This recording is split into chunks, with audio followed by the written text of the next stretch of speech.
Hey everybody, it's Yemi here. The video you're about to watch was very unplanned. This actually came at 2 a.m. Right after I got done praying and I was getting ready to head to bed, and I just felt nudged to make the video. So bear with me in regards to the appearance, the lighting, all that stuff. It may not be perfect, but I know it really touched me, and I'm hoping it does the same for you. So please don't feel shy to hit the like button, subscribe to the channel, and share this with anybody you feel like will be blessed by this. And thank you. Love you, Sayla. You know, one of the things I hate the most is being stuck in traffic. I mean, everybody hates being stuck in traffic, but you ever been stuck in traffic and the lane right next to you is moving super fast, and you tell yourself, man, you know what? If I just switch lanes, like, I'll be moving fast too. I'll be good. And the moment you switch lanes, your lane starts to move faster, right? And sometimes I always think of that and think of like how it's an accurate depiction of waiting on God sometimes, because our posture and waiting always determines sometimes how fast we get that promise. Sometimes it determines if that promise is delayed, and sometimes it determines if we even get that promise at all, right? And I notice, like, when you wait the right way, when your posture is right, it not only transforms you and helps you, but it's very contagious to those around you too. So I just wanted to share something with you guys today in regards to like having the right posture while you wait, and I really hope He blesses you. And just like I know it's really blessed me.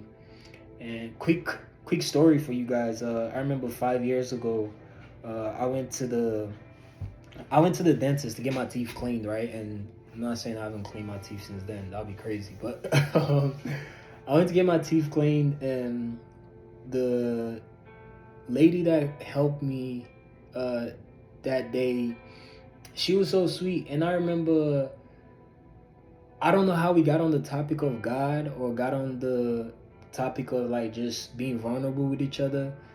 But I remember she shared with me like just her difficulties in trying to have a child and how she was waiting on God to have a child, right? And I remember just encouraging her and just telling her like, "Hey, don't worry about it. Keep praying. Like, God is gonna answer." And I was only saying this because at the time I was dealing with my own health issues. I was dealing with actually having a child, but not in the conventional way that I wanted to have a child, and just dealing with the consequences of that, right? And I was kind of just trying to encourage her, like, don't worry, like, God got you. Like, I don't even know if I encouraged her with the story of Hannah, but Hannah always, when it comes to prayer, like I said, I know prayer could be, it could be a hard thing to tell somebody to do when they've been waiting for a long time. It's so easy to say though, right? Keep praying. Don't worry, God got you. Just keep praying. Um, but to posture yourself to actually pray when you're going through a hardship, when you're in real pain every day, be it physical, mental, emotional, it could be a hard thing. And I feel like Hannah's story is such a beautiful story because it showed this great woman who, despite all the external noise, despite all the mockery, and I actually want to read a verse or two from that story real quick. For those of you who don't know this story, Hannah was somebody who was asking God for a child, and she couldn't have a child, and I think, and instead of giving up or kind of giving up on God, she kind of leaned in and was very persistent in prayer. Just to keep it short, and I'll put the actual chapter and verse so that you could do your own reading too, because I do think it's a beautiful story that will encourage you. But in these verses, we see Hannah just be very persistent in prayer. Um, she postured herself to pray regardless of things that were going on around her, regardless of people that were making fun of her. And even to the point where Eli the priest thought she was drunk in her prayer. Like, that's how intense her prayers were. And one thing I got from Hannah's story, the more I went through my own stuff, was how much her pain birthed something in her and it transformed her life, right? Her pain laid the foundation of prayer in her life, right? And it's something, like I said, I could relate to because my own pain, both physical, both with in the area of being a father, um, or better yet, trying to be a present father, that pain also birthed my prayer life. And even if I have my moments and times of wanting to give up, of wanting to go away from that posture, uh, I will always come back to that. Fast forward to last week, right? I'm at the dental office trying to get another procedure done. I was getting my tooth extracted, and I asked them, the people that were treating me that day, and I was like, "Hey, I remember so lady helped me last time. Is she still around? Like, does she have a child now?" And the moment I said that, if you see the joy that permeated from their voice, like they were so joyful to just tell me like, yes, she did. They were so, and I remember I'm on the chair, like I'm on the chair, my mouth is about to be open. And I'm just elated, I'm just happy, like wow, like I'm so happy she, like God did it for her, right? And I remember that kind of just gave me a picture of like how much like being persistent in prayer, like waiting the right way, right? Because I'm pretty sure she kept praying, because I remember the way she talked to me that day. She was very hopeful, right? And her pain encouraged me in my own pain, right? And that's one thing I learned in like waiting the right way, right? Having the right posture. Another thing I also kind of learned is like not substituting comfort for the character that God is brewing in you, right? And the person that comes to mind with that is Esau, right? Esau had this priceless inheritance, and because of a moment of comfort, he gave it away. He gave it away, and I'm like Esau too. I can't tell you how many times I've, so to speak, given up my inheritance or my birthright or something that, or my own strength, all for quick relief, right? All for a moment of escape, right? And I realized that in those moments where we're faced with those decisions, if our prayer life is not good, it's very easy to substitute comfort for character building, right? You rob yourself of your inheritance all because of you want to escape that moment, or because of you're trying to switch to the next lane because the next lane looks so good, right? Not knowing that God sees what's going on down the road. God knows what's happening, right? And that's one thing that I always try to keep in mind every time now, where it's like, don't allow your posture of waiting to change your standard or the standard God is giving you about a certain thing. Another thing that I would say that having the right posture and waiting has taught me is forgiveness. Um, and I always think of Joseph, right? Like God gave Joseph this promise, which he thought was gonna go in a certain way, and he waited for years, right? I think Joseph was 17 when he got that. Correct me if I'm wrong in the comments. Joseph was 17 when he got that dream, and he was what, 30 something before that dream was realized, and his brothers betrayed him, his brothers sold him to slavery, and he chose to still forgive them. He still had the natural response, right? Of, man, I can't believe they did this to me. But I realized that the posture of waiting right will always demand you to release bitterness, will always demand you to release resentment. And like I said, just as hard as prayer is, forgiveness is so much more harder. Just because for some of you, it could be somebody who did you wrong, it could be a family member, it could be someone close to you. It could be someone you've been in a relationship with. It could even be you. I know I've been in all scenarios I just laid out. I've experienced all scenarios where I've been the person causing the pain. I've been the person who's been betrayed. I've been the person who got pain inflicted on. And still, God's message to me was not to take revenge or to be angry or to be bitter, but it was to release it to Him.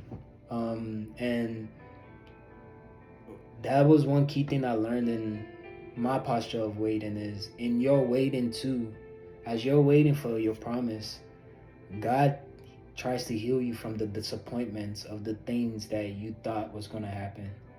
Um, and a lot of times we don't give ourselves the time to heal well, to heal in those times because we're either looking for comfort or we're looking for an escape. So we're trying to rush away, like I said, to the next lane.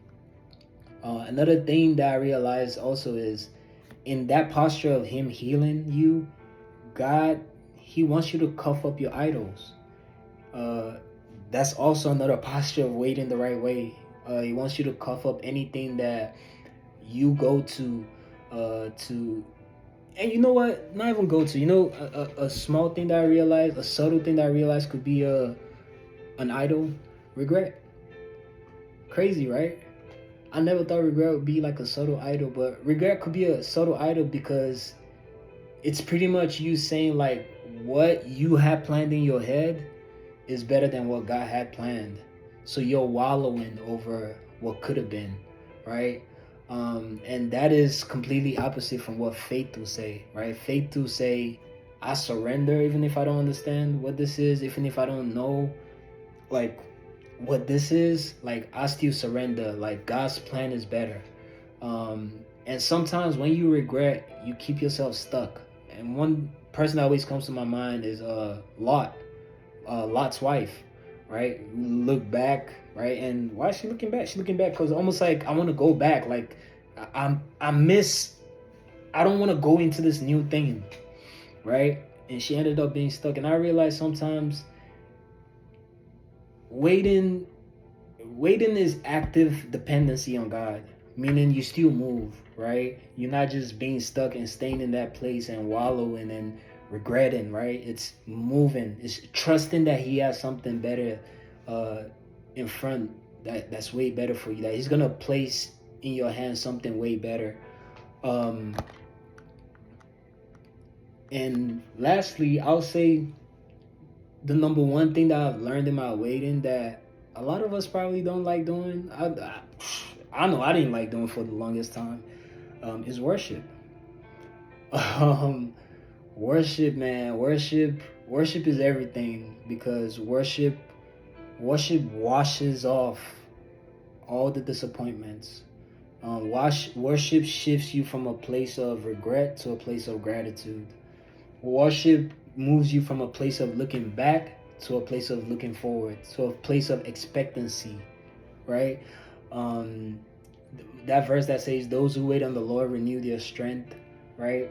And I always think of Paul and Silas, right, in the jail cell, right? They're in jail, but yet they have the strength, they have the cognizance to worship in that moment, right? And look at what worship led to. And I realized, going back to what I said about prayer, about forgiveness, about regret, a lot of times worship makes it easy to pray, right? Worship makes it easier to forgive because you can't you can't be worshiping God and be grateful to God and hold on to regret. You have to let go of one of them. You have to do one of them, right?